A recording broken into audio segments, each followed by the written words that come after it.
أعوذ بالله من الشيطان اللعين الرجيم بسم الله الرحمن الرحيم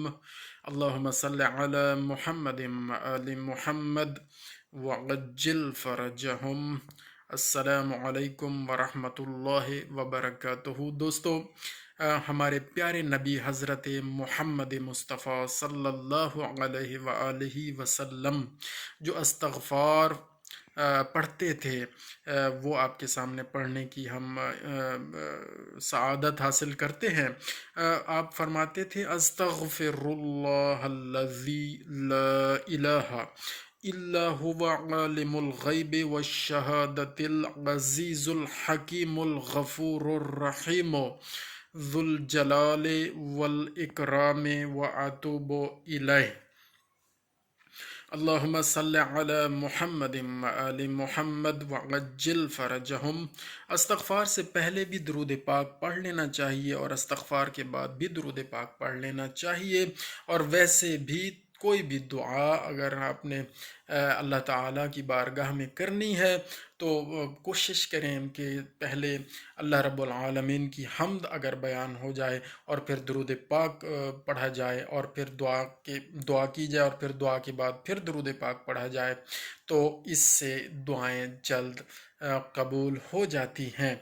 جزاک اللہ خیرہ۔ استغفار حضور پاک صلی اللہ علیہ وآلہ وسلم اس لیے بھی فرماتے تھے کہ استغفار کے بہت سارے فوائد ہیں، اس کی بہت ساری برکات ہیں۔ رزق میں اضافہ ہوتا ہے،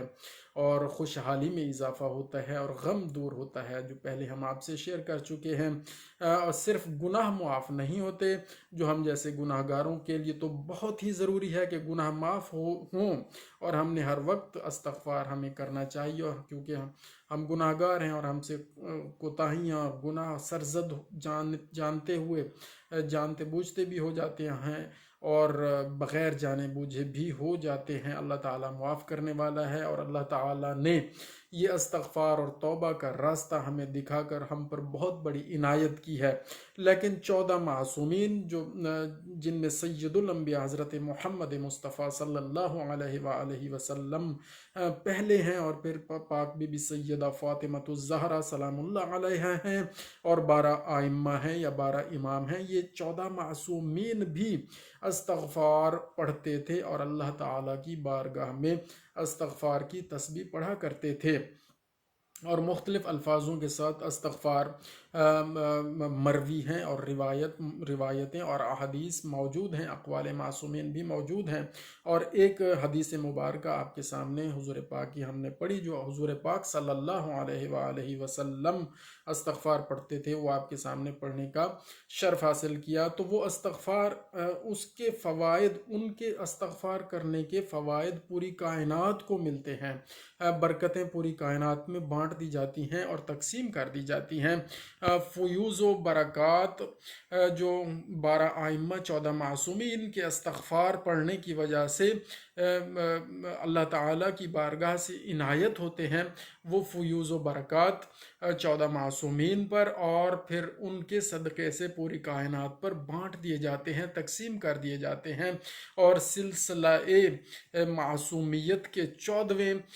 چاند حضرت امام محمد مہدی علیہ السلام، اور سلسلہ امامت کے 12ویں امام محمد مہدی علیہ السلام، جو ہمارے امام ہیں، جو ہمارے اس زمانے کے امام ہیں،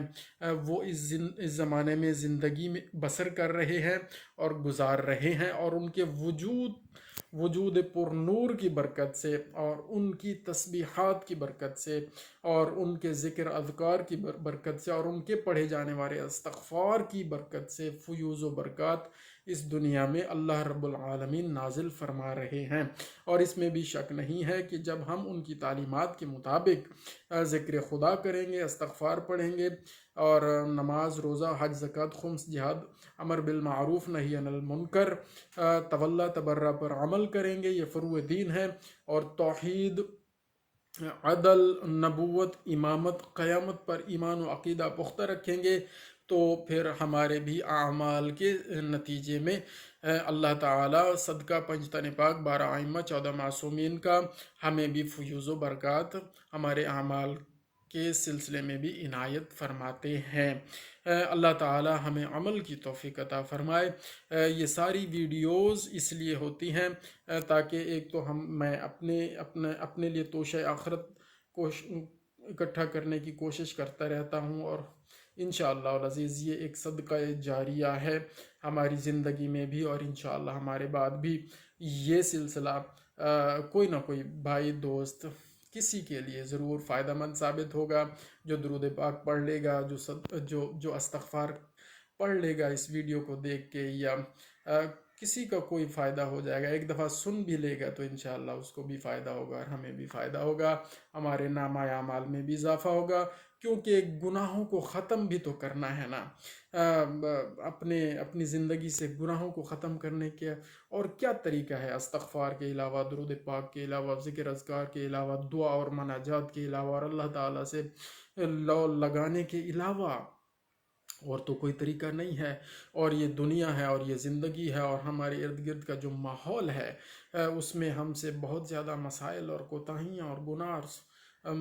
ہو جاتے ہیں، اور ہم نے معافی تو مانگنی ہے۔ اللہ تعالی ہمیں معاف فرمائے اور ہمیں ایسا بنائے جیسا وہ خود چاہتا ہے، ریاکاریوں سے بچائے اور تباہیوں سے بچائے اور غیبتوں سے بچائے اور ہر بری چیز اور بری سوچ سے بچائے، بری محفل سے بچائے۔ اللہم صلی علی محمد وآل محمد وعجل فرجہم۔